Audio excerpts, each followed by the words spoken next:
de la lune. La lune, qui est le caprice même, regarda par la fenêtre pendant que tu dormais dans ton berceau et se dit « cet enfant me plaît ». Et elle descendit mollement son escalier de nuages et passa sans bruit à travers les vitres. Puis elle s'étendit sur toi avec la tendresse souple d'une mère et elle déposa ses couleurs sur ta face. Tes prunelles en sont restées vertes et tes joues extraordinairement pâles.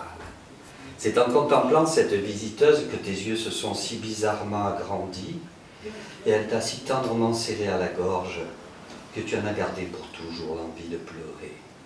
Cependant, dans l'expansion de sa joie, la lune remplissait toute la chambre comme une atmosphère phosphorique, comme un poisson lumineux.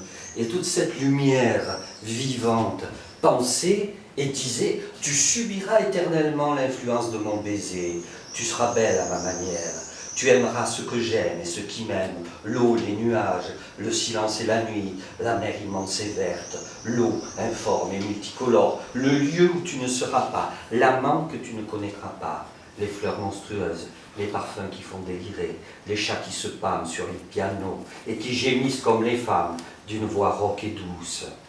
Et tu seras aimé de mes amants, courtisé par mes courtisans.